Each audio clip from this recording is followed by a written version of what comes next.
Party यानी हमारी बहन जी के समर्थन से चल रही थी और उस समय 18 महिलाओं के साथ इसी प्रकार से जघन्य अपराध हुआ था, उनको मार दिया गया था।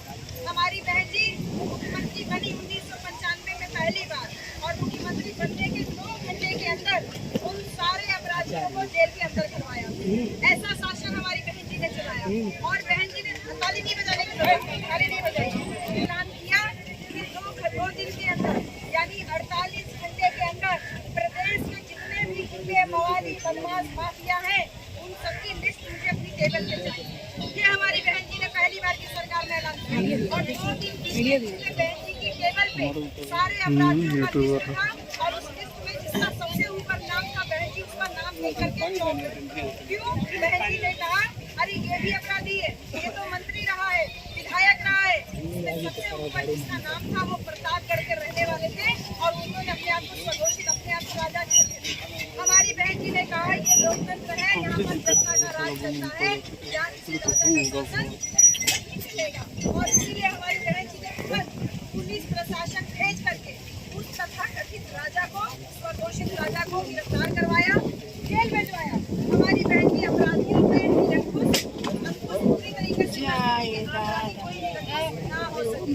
बहन जी हमें बहुत चढ़ के देखो महिलाओं के खिलाफ जो अत्याचार हो रहा है न दिखावा है या उसका पसंद कर बाकी अत्याचार नहीं करना। और आज बहन जी हमारी 5 साल की 3 साल की 8 साल की 12 साल की बेटियां सुरक्षित हैं। इसका मतलब है हम सुरक्षित नहीं है ना, हम भी तो किसी की बेटी ही है ना बहन जी। अगर हमारी एक बेटी के साथ अपराध होता है यानी हमारे पूरे समाज के साथ अपराध होता है। ऐसे में तमाम राजनीतिक पार्टियां केवल राजनीति कर रही है, लेकिन मेरी बहन जी हमारी बहन हम सबकी बहन जी और वही बहन जी ने आश्वासन दिया है परिवार का कम से कम 1 एकड़ जमीन मिले, मुआवजा मिले और परिवार का जो बड़ा बच्चा है 25 वर्ष का है उसको एक नौकरी सरकारी मदद से मिल जाए। तो ये प्रयास किया जा रहा है, लेकिन बहन हम सबका ये प्रयास होना चाहिए कि अपराध ना हो। हम सबका प्रयास ये होना चाहिए कि अपराधी निकटने से ना हो। अपराधी मनगढ़ हो गए हैं, चाहे कहीं पेट्रोल पंप पे बवाल देख लीजिए, सड़क पे बवाल देख लीजिए और आजकल तमाम और तरीके का बवाल आपको सड़क पे दिखने मिलेगा।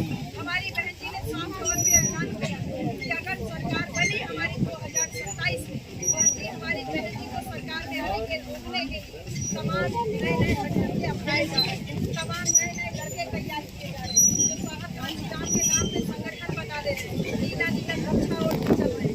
ऐसे लोग गांधीधाम का भी नाम बदनाम करने हमारी बहन जी का निर्देश है हमारे बाबा साहब कहते थे कि जब बाबा साहब अपना संविधान लिख रहे थे तो बाबा साहब उस समय अपने साथियों से कहते थे कि सारे लोग मुझसे डरते थे, इसलिए नहीं डरते कि मैं बहुत पढ़ा लिखा हूं, इसलिए नहीं डरते कि मैं वकालत पढ़ के आया हूँ, मैं संविधान लिखा हूँ, इसलिए डरते हैं ये सारे लोग मुझसे क्योंकि मैं शिविरवाद हूँ, मैं चरित्रवाद हूँ, मैं चरित्र से बहुत मजबूत हूँ। मुझे औरत का लालच है तो हमारी बहन काटने के लिए बहन कमजोर करने के लिए क्षेत्र में छोड़े गए शब्द इस्तेमाल कर रहे हैं। छोड़े गए इसलिए कि वो बाल बहुत कटुआ बन करके 2, 4, 5, 10 परिवार को भी अफेक्ट करते हैं और इसके द्वारा हमारे बड़े उनके पीछे अगर आप साथ इकट्ठा है इसी प्रकार से आप